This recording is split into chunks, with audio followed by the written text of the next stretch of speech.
नमस्कार दोस्तों, शिव पुराण में आपका बहुत बहुत स्वागत है।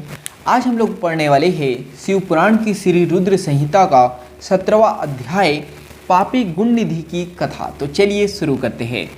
सुत जी कहते हैं, हे ऋषियों, तत्पश्चात नारद जी ने विनय पूर्वक प्रणाम किया और उनसे पूछा, भगवान शंकर कैलाश पर कब गए और महात्मा कुबेर से उनकी मित्रता कहाँ और कैसे हुई? प्रभु शिव जी कैलाश पर क्या करते हैं? कृपा करके मुझे बताइए। इसे सुनने के लिए मैं बहुत उत्सुक हूँ। ब्रह्मा जी बोले, हे नारद, मैं तुम्हें चंद्रमौली भगवान शिव के विषय में बताता हूँ। काम्पिल्य नगर में यज्ञ दक्ष दीक्षित नामक एक ब्राह्मण रहते थे जो अत्यंत प्रसिद्ध थे। वे यज्ञ विद्या में बड़े पारंगत थे। उनका गुण निधि नामक एक 8 वर्षीय पुत्र था। उसका यज्ञोपवीत हो चुका था और वह भी बहुत सी विद्याएं मानता था, परंतु वह दुराचारी और जुआरी हो गया।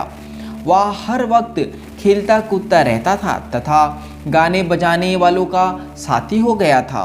माता के बहुत कहने पर भी वह पिता के समीप नहीं जाता था और उनकी किसी आज्ञा को नहीं मानता था। उनके पिता घर के कार्यों तथा दीक्षा आदि देने में लगे रहते थे। जब घर पर आकर अपनी पत्नी से गुण निधि के बारे में पूछते तो वह झूठ कह देती थी कि वह कहीं स्नान करने या देवताओं का पूजन करने गया है। केवल एक ही पुत्र होने के कारण वह अपने पुत्र की कमियों को छुपाती रहती थी। उन्होंने अपने पुत्र का विवाह भी करा दिया। माता नित्य अपने पुत्र को समझाती थी। वह उसे यह भी समझाती थी कि तुम्हारी बुरी आदतों के बारे में तुम्हारे पिता को पता चल गया तो वे क्रोध के आवेश में हम दोनों को मार देंगे। परंतु गुण निधि पर माँ के समझाने का कोई प्रभाव नहीं पड़ता था।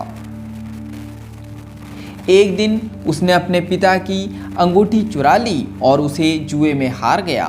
देवयोग्य से उसके पिता को अंगूठी के विषय में पता चल गया। जब उन्होंने अंगूठी जुआरियों के हाथ में देखी और उससे पूछा तो जुआरियों ने कहा, मैंने कोई चोरी नहीं की है। अंगूठी मुझे तुम्हारे पुत्र ने ही दी है। यही नहीं बल्कि उसने और जुआरियों को भी बहुत सारा धन घर से लाकर दिया है। परंतु आश्चर्य तो यह है कि तुम जैसे पंडित भी अपने पुत्र के लक्षणों को नहीं जान पाए। यह सारी बातें सुनकर पंडित दीक्षित का सिर शर्म से झुक गया। वे सिर झुकाकर और अपना मुंह ढककर अपने घर की ओर चल दिए। घर पहुंचकर गुस्से से उन्होंने अपनी पत्नी को पुकारा। अपनी पत्नी से उन्होंने पूछा, तेरा लाडला पुत्र कहाँ गया है? मेरी अंगूठी जो मैंने सुबह तुम्हें दी थी वह कहाँ है? मुझे जल्दी से दो। पंडित जी की पत्नी ने फिर झूठ बोल दिया, मुझे स्मरण नहीं है कि वह कहाँ है। अब तो दीक्षित जी को और भी क्रोध आ गया। वे अपनी पत्नी से बोले, तू बड़ी सत्यवादिनी है, इसलिए मैं जब भी गुण निधि के बारे में पूछता हूँ तब मुझे अपनी बातों से बहला देती है। यह कहकर दीक्षित जी घर के अन्य सामानों को ढूंढने लगे, किंतु उन्हें कोई वस्तु ना मिली क्योंकि वे सब वस्तुएं गुण निधि जुए में हार चुका था। क्रोध में आकर पंडित जी ने अपनी पत्नी और पुत्र को घर से निकाल दिया और दूसरा विवाह कर लिया। तो यहाँ पर शिव पुराण की श्री रुद्र संहिता का 17वां अध्याय समाप्त होता है। आज के लिए इतना ही। धन्यवाद।